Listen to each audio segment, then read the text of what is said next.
I think it started when I was in grade school. At 7 years old, so first grade, I started serving at our home parish, with my two older brothers. On the way back home, we'd go to a store. I'd go to a store and buy like flat round candies, and then I'd go to our house, my room, and then wrap myself around the white blanket in the room, and would ask my friends to line up.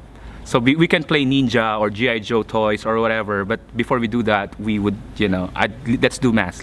So I'd play priest when then I started working on television as a writer and reporter, and then I totally forgot about it. But at the back of my mind, it feels like there's something that's really not right.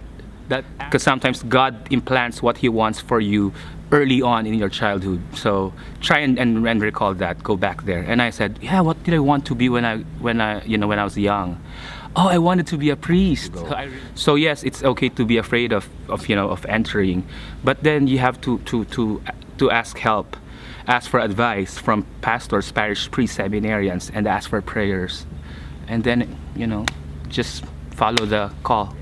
I've always looked forward. So that goes without saying that I'm happy. True. I entered Portland State not really having any faith. I guess I considered myself a Christian, but it wasn't something I thought about too much. One day, kind of towards the end of my first fall term there, I just had this very intense moment where I asked God why I wasn't happy, why, despite the fact I was going to school and had a good girlfriend, all these things, why wasn't I happy? I felt like I got a very concrete answer there, and God wanted me to become Catholic.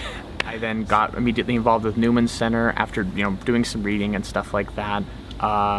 Started helping out there, doing music ministry. I went on a mission trip to Belize. And I found the thing that kind of kept me Catholic, the thing that kept me coming back to Mass was, that kind of quest for truth in a way.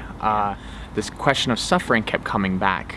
And ultimately, I just came to the conclusion that all of my questions were kind of answered by the cross in a way. And so I think when people, even atheists or agnostics, see that you think you're answering your calling, there's just something kind of infectious about that. So. I had been baptized as a Catholic, but my family decided to become Pentecostals. And when it was about 2008 when I just felt that my faith was dead, and I started attending St. Joseph, and I literally did feel the presence of God right there in front of the altar. That's where my conversion began. True. When you imagine yourself in the future as a priest, what does it look like? What are you doing in your imagination? Or maybe you don't do that, I don't know. I think I would imagine myself busy, constantly busy and running, and just serving others and working for others. I think that is the main thing, the main quality of the priest is service. I don't think there's any other higher calling other than that. My grandmother especially, I think, was the most excited out of all my family, because she had always been gunning for one of me or my cousins or my uncles to enter into the seminary, because it's such a big deal in the Vietnamese culture to be able to say that there is a priest in the family. And so when I finally told her that I was discerning, she jumped, which I hadn't actually ever seen her do. I didn't see myself as very special or being worthy of a calling. How could a sinner like me be a priest like these holy men that I know? As Pope Francis says, again, we're a church of sinners and for sinners.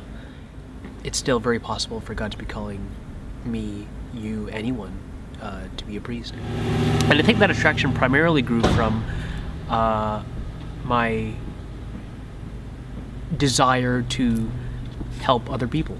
And I think as a priest, I can do that by administering the sacraments, hearing confessions especially, and simply being a father figure for those who don't have one.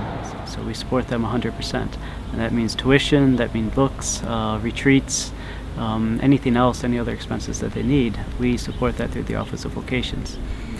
It's given to the point where we need additional help. And this year we're starting the Seminarian Appeal, where we're asking all of our parishes in the Archdiocese of Portland to contribute as much as they can to help support seminarian education and formation of our seminarians. So we have 23 seminarians in formation this year. Average cost of 1 year of seminary formation is $45,000. So that does add up. So this year we're asking for the faithful to step up and say, we're behind this mission. We want to see good, holy, faithful priests in our archdiocese, and we want to be part of that mission to contribute to their formation.